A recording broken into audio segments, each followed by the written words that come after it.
Namaste. I, JVN, Dr. Julie Singh, Assistant Professor at Jyoti Vidyapeeth Women's University, Jaipur, Department, Faculty of Pharmaceutical Sciences. Today's our topic is chemical test for the starch. For the practical point of view in the pharmacognosy and phytochemistry one in the fourth semester. So let's talk about some starch. Amylase form a colloidal dispersion in the hot water, whereas amylopectin is completely insoluble.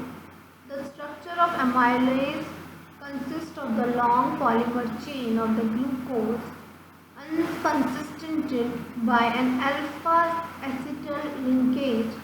Starch and amylose slowly a very small portion of an amylose chain. All of the monomer unit are alpha D glucose and all the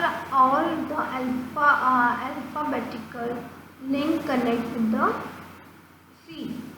One of the glucose to the next glucose. As a result of the bond angles in the acetyl linkage, amylase actually form a spiral much like a coil spring. See the graphic below, which show the four views turning for the side to end of the view. Chemical test for the starch or iodine.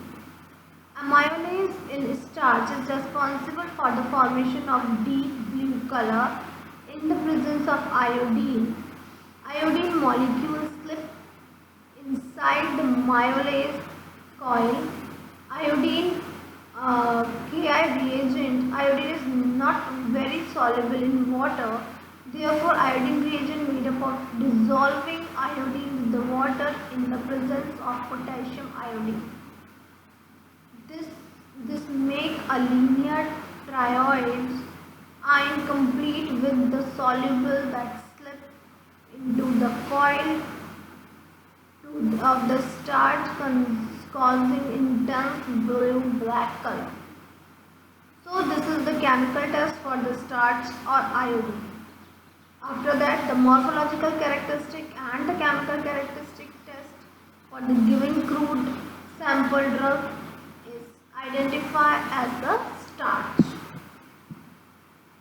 Next, chemical test for the honey. There are the three chemical tests for the honey. Feiche's test. In this test, take about 3 ml of honey, add some ether, 2 ml of ether and shake thoroughly and allow the two layers to separate and evaporate to dry that layer. The upper erythral layer is separated and put in a china dish and evaporate to the residue. Add 1% of the resorcinol and HCl. After this test, just observe a transient pink color or a permanent red color. If transient pink color will be observed, then this is pure honey. If permanent red color is observed, then adulterated honey is there. It means it's invert sugar. Another test is Molish test. Molish test, honey is treated with the alpha, naphthol and concentrated sulfuric acid. The purple color will be observed.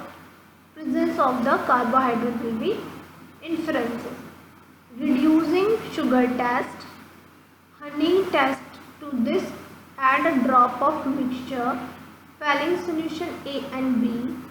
Brick red color of cuprous oxide will be observed. It means the presence of monosaccharides. Conclusion. That means the morphological characteristic and the chemical test given the crude drug as in the identified as the honey. Next test is castor oil test. There the two tests are there.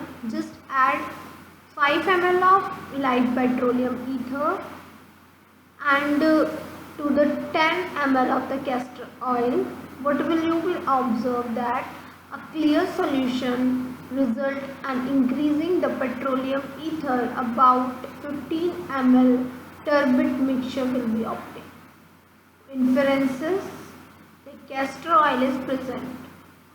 Oil, add some equal volume of the alcohol and cool to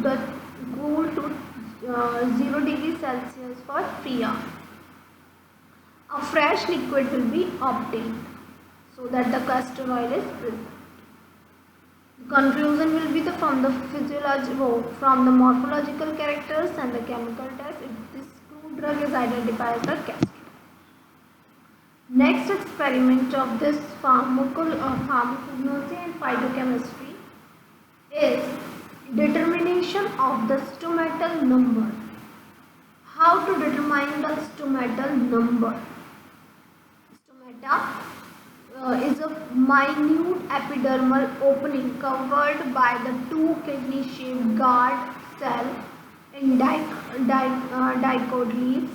The guard cell in turn are surrounded by the epidermal cells. Stomata perform the functions of the gaseous exchanges and transpiration in plant.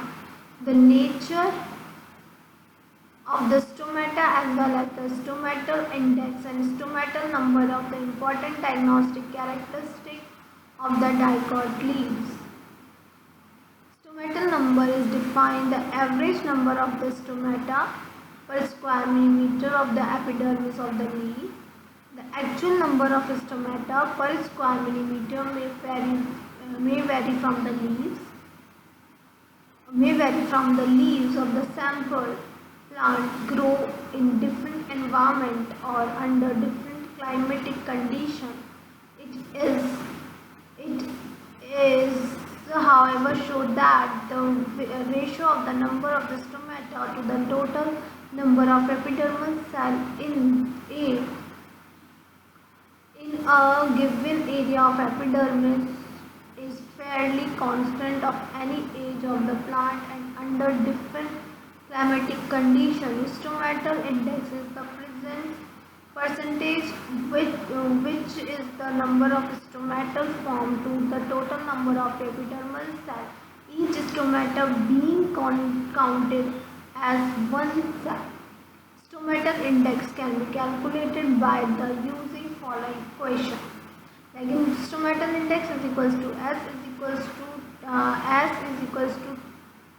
into 10 into 100 divided by E plus S, where S is the number of stomatal per unit area, E is the number of epidermal cells and the same unit area. With list stomatal number varies considerably with the age of the leaves and due to the changes in the environmental condition. Stomatal index is relatively constant and therefore of the diagnostic significance of the given species. It is employed for the differentiation of allied and closely related to species of a given genus in the air dried as well as the fresh condition. So the requirement of this experiment are compound microscope, camera lucidia, drawing board, micro slide cover, glasses, forceps, spirit lamp, small watch, glass blade, sellotape, drawing sheet, dark colored pencil with the sharp lead, charcoal hydrate solution. So the procedure are the preparation of the lamina. Take a mature leaf. If the leaf is small, the whole leaf may be taken. If the leaf is large, cut the 5 millimeter square piece from the middle portion between the lamina and midway. Fresh leaf. Sometimes the epidermis can easily peel off in the thick leaf by breaking it into the piece of shearing action. Separate the epidermis and treat with the carbohydrate. Cut a number of 5 mm piece from the middle portion of between the lamina and the thread. Boil with the chiral hydrate in the test tube placed in the water bath. Epidermis separate out. Careful place the epidermis on the slider with the help of brush along with the 1 to 2 drop of chiral hydrate. Cool, then place cover glass. Place a cover glass, or we can do prepare an imprint of the epidermis. Take a little piece of the gelatin, which is gelatin gel, 50%. With the help of the needle, smear it on the hot slide. Place a fresh leaf and slightly press the leaf invert.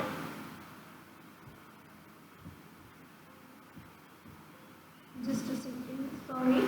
Just invert and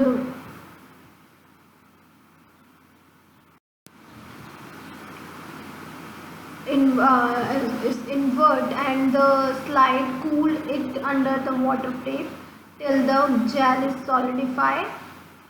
The leaf is removed. This leaf is as the imprint of the stomata and epidermis cell of the gel. Trace the epidermal cell and stomata with the help of camera lucidia. I have already told you what is the camera lucidia. Then how to dry the leaves. Just heat the leaf with the chloral hydrate in the test tube with the water bath for 30 minutes. Cut the leaves into the 2 pieces. Observe under the microscope and to see whether the stomata is present on the both surface or one. Place the cleared leaf with the veins and the facing down. Then the upper epidermis will be visible. Place the other half with the vein facing upward. Then the lower epidermis will be visible. Add 2 drops of the glycerin and place over the glass. Label the slide as upper and lower and trace the epidermal cell as the stomata. If the leaves is too thick and dark, separate the epidermis are given below. Clear the leaf with the chloral hydrate as given in the step number 1. Cut the leaves into 2 halves. Place one half with the upper surface facing downward. Carefully scrape the upper tissue with the edge of the razor blade without disturbing the upper epidermis. Clean it with a brush dipped with the chloral hydrate solution. The layer of the cell remaining on the upper epidermis. Turn the layer upside to the trace of the cell. Repeat the procedure with the second half, the time facing the lower surface facing the downward. Proceed is the same step. Usually herbs and small shrubs have a stomata on both surface. In tree species, stomata are present on the surface. More stomata are present on the surface of the dorsiventral leaves. Almost the same number of isolateral leaves. Tracing the cell. In this experiment, the number has to be determined per square millimeter. Adjust drawing board. If swift camera lucidia is used, it is not necessary to adjust the angle with the Abbe camera lucidia. With the help of stage micrometer, draw a line 1 mm using 10:10 magnification on the drawing sheet and draw 10 cm square on that line. 1 mm is equals to 10 cm if the magnification is correct. Replace the stage of micrometer with the prepared slide of the leaf is given as the stomatal index. With the help of the camera lucidia, mark the number of stomata in the square. Count the stomata. This gives the number of stomata per square meter. Take 25 reading and calculate the average. Note the site for which the stomatal number is determined. Direct counting of stomata can be also be done by the squared eyepiece micrometer if drawing is not required. So this is all about this experiment. Thank you. If you have any query, just comment.